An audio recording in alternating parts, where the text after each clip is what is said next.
this all the time. It's super catchy, it's a great message. Yeah, cleaning up is easier when we work together. Makes total sense. And that's the real question, isn't it? I mean, it's one thing to just say it in a song, but how does a show like this actually get that idea, and a whole bunch of others, into a kid's head so that it really sticks? Well, that's exactly what we're going to deconstruct today. Okay, so here's our plan. We're going to break down how the show teaches kids to handle their feelings and friendships. Then we'll look at how it builds a world of rules and routines. And finally, how it gets them excited and curious about everything. Then we'll tie it all together to see the real power of a good story. Let's do this. So, our first pillar is all about social and emotional learning. And this is way more than just teaching kids to be nice. It's kind of like a hidden curriculum for emotional intelligence, how to get a handle on your own feelings, and just as important, the feelings of everyone around you. So check this out. It's a really clever technique the show uses all the time. On the left, you've got something that could be genuinely scary for a little kid, right? The dark, weird sounds out in the woods. But then, almost immediately, they reframe it. That spooky glow in the dark? Oh, it's just beautiful fireflies. Those strange noises? It's just friendly animals saying hi.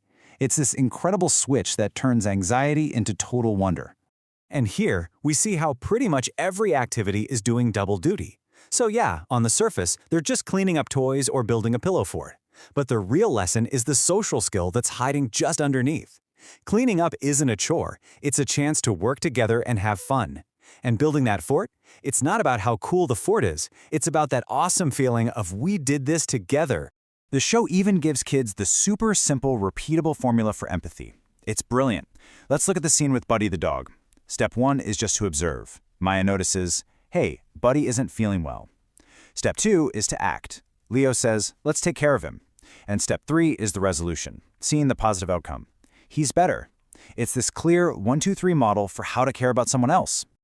And you know, sometimes they're not even subtle about it. I mean, this little bit of dialogue right here, it's a direct instruction on how to be patient, how to take turns. The key thing to realize is that these skills are never just assumed. They are actively and very clearly being taught, moment by moment. Okay, let's move on to our second pillar. This is all about making the world feel safe and predictable. And the way they do it is by weaving rules and routines right into the normal flow of the day. You see this constant, gentle repetition. Before they can even think about getting in the pool, what's the very first thing that happens? Sunscreen. No argument, no negotiation. It's just step 1. And when the food's ready, there's no big lecture on kitchen safety. It's just a quick, clear warning. Careful, that's hot. A simple, protective reminder that's part of a totally normal moment. Hopping in the car? The seatbelt just clicks. It's automatic. It's shown as just part of the process, something you do every single time without even thinking about it. This is literally how you build essential safety habits. And same thing with the bike, right? The helmet just goes on. It's part of getting ready to ride. This quick little sequence of small, repeated actions, that's how you build a solid foundation of safety. So why all this focus on routines? Well, for a kid, predictability is safety. It's that simple. When they know what's coming next, whether it's brushing their teeth before bed or putting on a seatbelt, the world just feels more stable. It makes rules feel less like some random order and more like a natural, helpful part of the day. All right, on to our third and final pillar, sparking curiosity. This is where the show really kicks it up a notch. It moves beyond just social skills and safety and starts actively pushing kids to explore, to solve problems, and to just flat out love learning new things. Remember that "what do parents do" scene? It's way more than just a list of jobs. It's like a kid's very first look at a whole ecosystem of people who help each other. You've got scientists, vets, astronauts, doctors.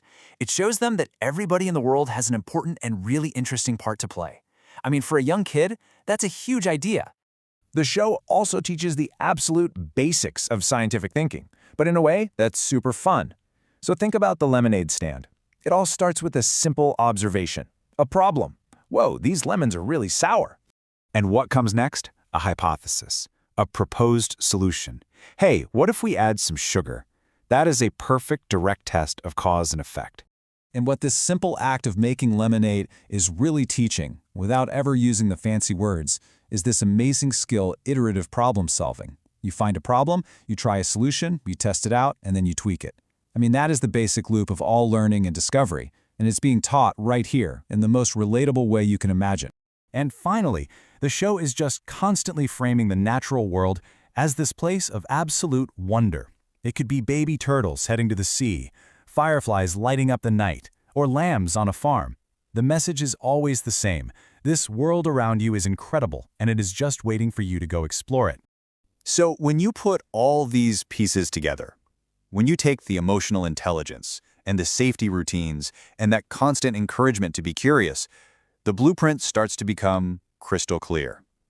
This is so much more than just a day of fun. Get this. In what just looks like a single fun day, we can count over 15 distinct core life lessons being taught. Everything from teamwork and empathy to safety habits and even the scientific method.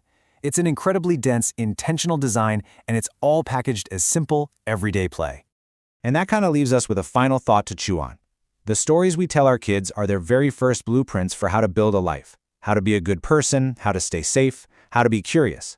So the question we should probably all be asking is this: who are today's architects, and what kind of world are they designing for our kids?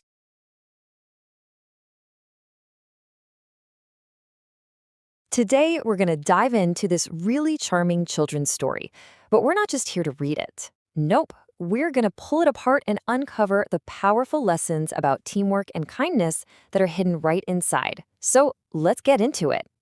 I mean, think about it. What if a clock could be a teacher, or a guide, or maybe even a secret door to a whole other world? Well, that's the exact idea that kicks off the entire story we're about to explore. So, our story starts in this bright, super cheerful town where we meet this curious little boy named Xylo. And like a lot of great adventures, his begins with something small, a little mystery, a strange ticking sound coming from somewhere in his room. He follows the sound and, he looks around and eventually finds this curious old clock tucked away under his bed. And this is where things get interesting, because this is not just any old clock. It actually speaks to him. It asks him one simple question: are you ready to learn? Now, finding a magical talking clock is, a pretty big deal. But the real adventure, the real magic, doesn't actually kick in until Xylo's friends show up. And that's a really important detail. The magic is right there, waiting, but it's going to take a team to really unlock it. And here is our team. We've got Maya, Noah, and Luna joining Xylo. They all see this glowing clock, and it's their shared curiosity, all of them together, that really pushes the story forward. You're going to see that each one of them has a really important part to play. And here it is. This is the moment that sets the whole thing in motion. While the others are kind of hesitating, not sure what to do, it's Luna who just says the two words that change everything: press it. And with that one decisive action, their adventure is on. In a flash of light, they're gone. They're not in Xylo's bedroom anymore. They're in this incredible, magical world. But this isn't just a sightseeing trip. Oh no. The clock immediately puts them to the test with a whole series of puzzles. These are designed to challenge not just their brains, but how well they can actually work together. So the first puzzle seems pretty simple. It's a basic question about time. The clock asks, how many hours are in a day? And their first couple of guesses are way off. Noah says 10, Luna guesses 50, which kind of just goes to show you, right? Learning always starts with a little bit of trial and error. But then Xylo, he thinks for a second and confidently says the right answer, 24. And just like that, bam, the world literally responds. A path forward just appears out of nowhere. The message here is so clear. Knowledge actually opens the way for you. All right, so their next challenge builds right on that. They get to a bridge and they're hit with a classic logic puzzle. The clock gives them a sequence. 2, 4, 6. What comes next? This time, it's all about recognizing a pattern. And this time, it's Maya who sees it instantly. She doesn't even hesitate. She just calls out 8. And this is so key, because it's not just one person solving everything. The responsibility is shared. It allows different people on the team to step up and use their unique strengths. The challenges just keep evolving. Next up is a game of directions, which is testing something totally different: their ability to listen carefully and follow instructions precisely as a group. 2 steps forward and 1 step right. They have to move together in perfect sync to get across the path. So, after all these tests of logic and math and coordination, the adventure suddenly takes a turn. They're about to face their final and probably most important test. But this one, it isn't a riddle. It's not a puzzle. It's a test of their character. The group is walking along and they come across a small robot just sitting there, all alone, and it's obviously sad. The robot just looks up and says, "I am lost." And this gives them a choice, right? They could just ignore it and keep going, or they could stop and help someone who needs them. And without even a second of hesitation, it's Maya who speaks for everyone. Her response is immediate, it's so compassionate, "We'll help you." And honestly, this moment right here is the real climax of their journey. They prove that their ability to be kind is actually their greatest strength of all. So after helping the robot find its way, their adventure in this magical world is over. Which leads to the big question, what was the whole point? What was the real secret of this curious clock? Well, the final moments of the story make it all perfectly clear. The clock asks them one last question, what did you learn? And their answers, they just perfectly sum up the whole journey. Zilo says he learned to help others. Noah learned to work together. And Luna, she learned how to be kind. These weren't just facts they memorized. These are values they learned by actually doing them. And just like that, in a blink, they're back in Xilo's room. Everything looks exactly the same, but they aren't. They've been changed by what they went through together. The experience has left a real mark, teaching them things that are going to stick with them long after the magic fades. So the story doesn't really end with an answer. It ends with a question from Xilo. With a little smile, he just wonders, what will we learn tomorrow? And that's really the ultimate takeaway, isn't it? The clock's real secret wasn't the magic world. It was the idea that every single day gives us a new chance to learn, to grow, and to be kind to each other. What a great thought to end on. Thanks for watching. Do like, share, and subscribe to my YouTube channel Tiny Toon Town. Have you ever thought about what color bravery would be? Or happiness? Well, there's this really charming little story called Nico and the Rainbow Machine that actually gives us a way to think about that. And in deconstructing it, we're going to uncover some surprisingly deep ideas about how we connect colors to our feelings and even our actions. It's a pretty cool thought, right? What color would you give to something like joy or courage? This story dives right into that question, and it all kicks off with a boy who just feels like something important is missing from his world. Okay, so every great adventure needs a hero and, a little bit of magic. To really get the message of this story, we first got to meet our main players, a super creative kid and the amazing device that gets this whole journey started. So first up, we meet Nico, and he's got this feeling, I think a lot of us can relate to this, that his world, as good as it is, just feels incomplete. There's this little void he can't quite describe, and that feeling is really what sets the stage for everything that's about to happen.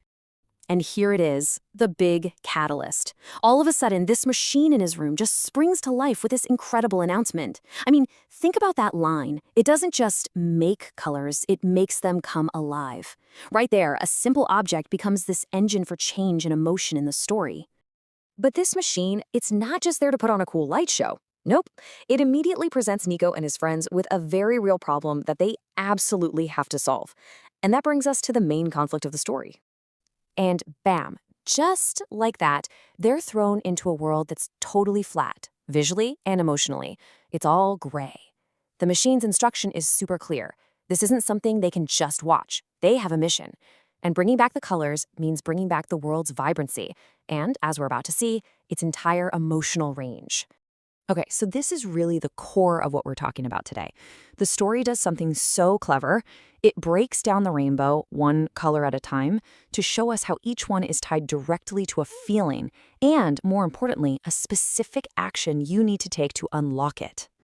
Their journey kicks off with red, and right away, the story gives it this powerful emotion, bravery. So red isn't just a color here, it's the feeling of courage, of strength, and it's vanished. It needs to be rediscovered. Now, what's so interesting is how the story makes this real. It isn't just some abstract idea of no red. No, it's a shy little creature that actually says it out loud. It's lost its courage. So the solution isn't to find a can of red paint. It's about finding a way to offer emotional support. All right, next up is yellow, and the story connects this one straight to happiness. Just think of sunshine, right? Pure, simple joy and laughter. A world without yellow is literally a world that has forgotten how to be happy. And we see that same pattern again. The problem is made personal. A sad bird admits it has actually forgotten how to be happy. This makes the mission so clear. The friends have to inspire laughter to bring back the color yellow. The emotion and the color are completely intertwined. Then we get to green, which adds a really cool new layer. Green here isn't just an internal feeling. It represents an external action. The act of caring for something, of nurturing it, of helping it grow. It's literally the color of life. And this is a really critical point in the story. To bring back green, the friends can't just feel caring. They have to do something about it. They have to water a sad, droopy tree. This shows us that some of these colors, some of the most important things in our world, require us to get actively involved to bring them back. And finally, we get to blue. In Nico's world, blue is the essence of calm, of peace, of just tranquility. Its absence has created this kind of restless energy, like a river that stopped flowing. And to restore it, they have to do something gentle and quiet. They just have to listen. So let's just lay it all out here. This is the story's entire formula. You've got a color, it's tied to a core human emotion, and, crucially, there's a specific positive action needed to unlock it. Red needs encouragement, yellow needs laughter, green needs caring, and blue needs listening. It's such a simple but really powerful map of our emotional world. So they've managed to bring back all the individual colors, but the story's not over yet. The climax reveals another absolutely essential piece of this puzzle. None of this, not a single bit of it, could have been done alone. And this is Nico's big aha moment. It wasn't just one person's bravery or another's good joke. They only succeeded because they brought all their strengths together. This one line just drives home the point that to get a full, vibrant emotional world, a full rainbow, it has to be a team effort. So what's the big takeaway here? What does all of this actually mean for us? Well, the last part of the story takes this lesson out of that gray fantasy world and brings it right into our own lives. The ultimate message is that these colors aren't hidden away in some magical machine. They're literally all around us. And more importantly, they're inside of us. They're in our own feelings, they're in the world we take care of, and, maybe most powerfully of all, they're in the friendships we built. And the story leaves us on this incredibly powerful idea. It just takes one act of encouragement to bring back some red, one moment of shared laughter to restore some yellow, one person deciding to care. It all starts with one. And that's how it ends, by turning the question right back to us. It's not just Nico's journey anymore. It's a blueprint for our own. Knowing that bravery and happiness and growth and calm are all within reach, the only real question left is, how are you going to make the world a little more colorful today? Have you